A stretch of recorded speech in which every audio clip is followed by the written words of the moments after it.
Fala aí, galera Logos, como é que vocês estão? Tranquilo? Gente, estamos vivendo um momento atípico aí, na verdade, de uma pandemia, então é fundamental que você se isole na sua casa, principalmente para resguardar não só a sua saúde, mas a saúde daquelas pessoas que são mais vulneráveis ao coronavírus, né? Inclusive vamos ter uma aula depois sobre o coronavírus, mas enfim, então é importante que você fique em casa, mas o Logos jamais deixaria você na mão. Então, estamos aqui gravando as aulas para vocês não vão perder nada, e ao longo dessa semana e quantas semanas forem necessárias, estaremos aqui levando para você todo o conteúdo que será fundamental para a sua aprovação no vestibular, tudo bem? Então vamos lá, olha só. Gente, hoje vamos falar de herança quantitativa, nós já vimos vários assuntos da genética e hoje vamos dar continuidade, né? Ao longo da semana, da outra semana, provavelmente vamos estar terminando a genética e entraremos aí em evolução. Então a aula de hoje vai falar sobre herança quantitativa, que também você pode encontrar numa prova de vestibular com o termo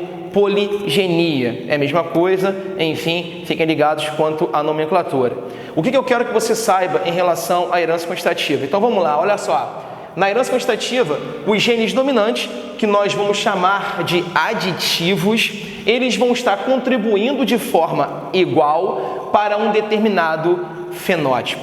Tudo bem? Então, o primeiro ponto a chamar a atenção, que você deva ter cuidado, é o seguinte: o que eu vou estar contribuindo, os genes que vão estar contribuindo para um fenótipo são os genes dominantes. Léo, o gene recessivo pode contribuir? De forma geral, não, mas eu já vi questão de vestibular aonde a questão coloca que o gene recessivo também contribui, mas a questão informou isso. A questão não informou, então é o dominante que contribui, o recessivo não. Ficou claro isso aí? Tranquilo, vem comigo. Então o gene dominante é o gene aditivo, é o nome que nós damos a esse nome, e esse nome não é acaso. Aditivo é de adicionar, então ele está adicionando alguma característica a esse fenótipo. E o mais importante, a contribuição é igual. Ah, me dá um exemplo. Claro, Cláudia, olha só. Se o azão contribui, por exemplo, com, sei lá, 1 centímetro em um determinado fenótipo, o outro azão também contribui com 1 centímetro. Ficou claro? O Bzão também contribui com 1 centímetro. O outro Bzão com 1 centímetro. E por aí vai. Ah, Léo, e se tiver um Czinho? O Czinho não contribui com nada. Por quê? Porque ele não é um aditivo. Foi? Show de bola. Agora observa aqui. Você vai ter na herança quantitativa um número bem variado de fenótipo, beleza? E também isso é importante. E como é que você escolhe o fenótipo, a quantidade de fenótipo, o número de fenótipo, e também a partir do fenótipo, como é que você descobre o número de alelos ou o número de pares de genes? Você usa essa fórmula aqui que é bem tranquila. Ou seja, o fenótipo nada mais é do que o número de alelos mais 1. Ah, Léo, o que é alelo? Meu filho, se eu tenho um indivíduo azão, Bzão, por acaso, tira o Czinho, eu tenho 4 alelos, não é isso? Olha só, 1 alelo, 2 alelos, 3 alelos, 4 alelos. Então, alelos são as letrinhas. Quantas letrinhas você tem? É aquela quantidade de letrinha que vai ser o número de alelos, beleza? Então, vamos lá. Um caso clássico de herança quantitativa ou poligenia é a cor da pele humana. Então observa, você vai ter basicamente 2 pares que determinam essas cores. Você vai ter o Szão, Szinho, Mzão, Mzinho. Essas letras podem variar? Podem, gente. Isso não é uma regra geral. Você sempre lembra que nós sempre falamos que a letra condiciona ali a característica do recessivo. Mas aqui você varia bastante a questão da letra. Então eu botei aqui Szão, Szinho, Mzão, Mzinho. Então observa, eu tenho basicamente, olha só, 2 pares de gene, beleza? Beleza. Gente, se eu tenho 2 pares de genes, quantos alelos eu tenho? 1, 2, 3, 4. Vamos jogar na fórmula? Quantas cores, quantos tipos de tonalidade de pele eu vou ter? Bem, se eu tenho 4 alelos, 4 mais 1 dá quanto? Dá 5. Vamos contar? Ó, pode ser negro, mulato escuro, mulato médio, mulato claro e branco. 5 tonalidades de cor de pele para 2 pares de alelo. Ou seja, 2 pares de genes, ou seja, 4 alelos, mais 5 fenótipos distintos. Estão aqui os fenótipos. Como é que nós determinamos isso?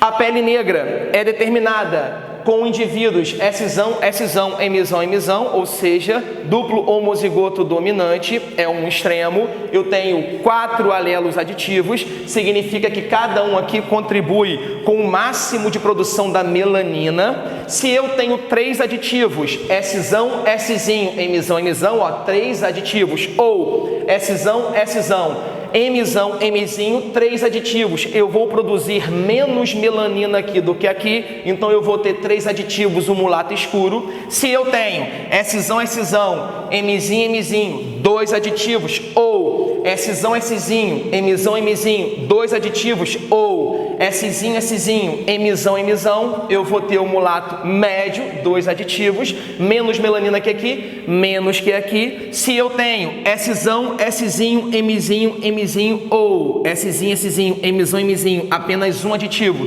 mulato claro. Se eu não tenho nenhum aditivo, eu tenho branco. Aí você me pergunta assim, mas Léo, se você fala que o recessivo não contribui com nada, o Szinho, Szinho, Mzinho, Mzinho, então não contribui com a produção de melanina. Sim. Então, Léo, esse cara não deveria ser albino? Boa pergunta. Não, por quê? Porque o Szão e o Mzão, eles vão estar ligados à produção a mais de melanina, a mais. O que significa dizer que eu tenho um terceiro par de genes que vai estar ligado à produção de melanina. Então, observa. Todo mundo aqui, para determinar as suas cores, deve ter, além desses genes, o gene azão alguma coisa. Foi? Então, todo mundo aqui, para definir a sua cor de pele, deve ter o gene azão alguma coisa. Se qualquer um desses indivíduos estiver azinhazinho, o azinhazinho, eu vou ter um indivíduo que é albino. Peraí, negros albinos? Sim, existem. O caráter albino é um caráter recessivo. Ficou claro? Então, para ter a tonalidade, além dos 2 aditivos, dos 2 pares aditivos, eu preciso ter um terceiro gene que vai definir a produção mínima de melanina. Então, o cara que é branco, ele produz o mínimo de melanina, ele não contribui com mais nada. Tudo bem? Beleza. Léo, como é que cai isso em vestibular? Como é que eu vou fazer essas questões? Vamos lá, coloquei 2 exemplos aqui para vocês. Vou fazer eles com calma para vocês verem como isso cai em vestibular. Não é difícil. Lembrando que a forma de resolução obedece o que nós vimos na segunda lei de Mendel. Então, observa. Do cruzamento entre um casal de mulatos médios, sabemos que mulatos médios têm 2 aditivos. Nasce um filho branco, que não tem nenhum aditivo. Qual a probabilidade da próxima criança ser menina? Definir o sexo, então aqui eu já tenho quanto? Meio. Foi? Mulata clara. Mulata clara nós sabemos que tem quantos aditivos? 1 aditivo. Então aqui eu tenho 1 aditivo. Tudo bem? Então vamos lá? Olha só. Se eu cruzei 2 mulatos médios, eu cruzei indivíduos com 2 aditivos, que pode ser Szão, Szão, Mzinho, Mzinho. Lembra? Então vamos lá. Eu tenho aqui, ó, mulato médio, casado com uma mulata média, e desse cruzamento nasceu um filho branco. Nós sabemos que o branco é Szinho, Szinho, Mzinho, Mzinho. Logo, um Szinho vem do pai, um Szinho vem da mãe, um Mzinho vem do pai, um Mzinho vem da mãe. Se são eles mulatos médios, eles apresentam 2 aditivos. Ou seja, para saber a cor do filho, ou seja, sabendo a cor do filho, serve para nós descobrirmos o genótipo dos pais. Então, os pais, Szão, Szinho, Mzão, Mzinho. Eu quero quem? Eu quero uma menina, que seja mulata clara. Mulata clara pode ser o quê? Pode ser Szão, Szinho, Mzinho, Mzinho, ou, lembra disso? Regra da soma. Pode ser Szinho, Szinho, Mzão, Mzinho. Pode ser um desses 2 genótipos. Para ser menina, meio. O que nós fazemos? Vamos cruzar separado. Cruzei Szão, Szinho com Szão, Szinho. Me dá Szão, Szão, Szão, Szinho, Szão, Szinho, Szinho, Szinho. Eu vou cruzar Mzão, Mzinho com Mzão, Mzinho. Isso me dá Mzão, Mzão, Mzão, Mzinho, Mzão, Mzinho, Mzinho, Mzinho. Quem que nós queremos? Esse cara com esse, certo? Ou esse cara com esse. Vamos para o primeiro. Esse cara com esse, 2/4 aqui, meio de C, Szão, Szinho, vezes 1/4 de C, Szinho, Szinho. Isso aqui me dá uma proporção de 1/8. Mas eu posso ter que também Szinho, Szinho, que é 1/4, vezes Mzão, Mzinho, que vai ser 1/2. 2/4 igual ao meio, o que também me dá 1/8. Eu não tenho a regra do ou, pode ser esse ou esse. 1/8 mais 1/8, 8, 2/8, isso aqui é igual a 1/4. Fechamos a cor? Fechamos. Falta multiplicar por quem? Por menina. Cálculo final. Meio de menina, 1/4 da cor da pele, 1/8 é a chance. Foi? Beleza? Show de bola. A última questão. Vamos lá? Olha só isso aqui, ó. Em um determinado fruto, tem sua massa variando de 20 a 40 gramas. Então, aqui eu tenho os dois fenótipos extremos. Tudo bem? Esse cara recessivo, esse cara dominante. Ambos puros, homozigoto. Vamos comigo. Sabendo que se trata de um caso de poligenia, herança quantitativa, e que 2 pares de genes estão envolvidos na determinação da massa, diga qual será a massa de um fruto de genótipo Azão, Azão, Bzão, Bzinho. Ah, Léo, agora eu não sei como fazer. Olha que ridículo, meu filho. 20 gramas, eu tenho o peso mínimo, que é aquele cara que não contribui com nada. Então, esse cara é o Azinho, Azinho, Bzinho, Bzinho. Lembra? O que não é aditivo não contribui. 40 gramas é o cara que é o duplo dominante. Foi ou não? Então, pensa comigo, pensa comigo.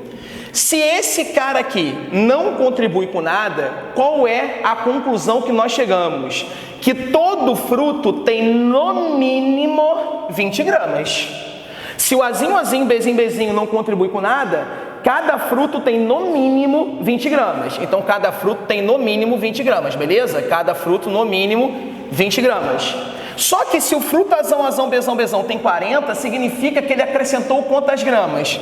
20 gramas. Então, aqui eu acrescentei 20 gramas para chegar a 40. Como é que eu resolvo isso? Então, olha o que você vai fazer, ó.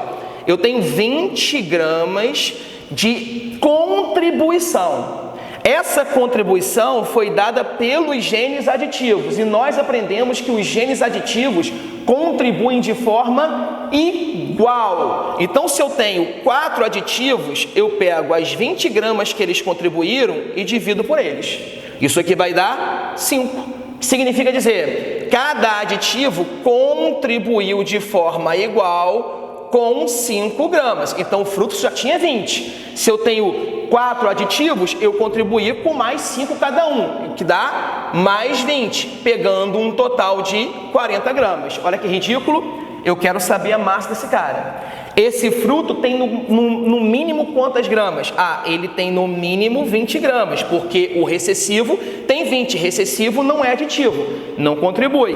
Mas eu tenho 3 aditivos aqui. E nós sabemos que cada aditivo contribui com 5 gramas. Se eu tenho 3 aditivos, eu tenho 5, 10, 15. Então, esse fruto contribuiu com mais 15 gramas. Esse genótipo contribuiu com mais 15 gramas. Então, a massa desse fruto será de 35 gramas.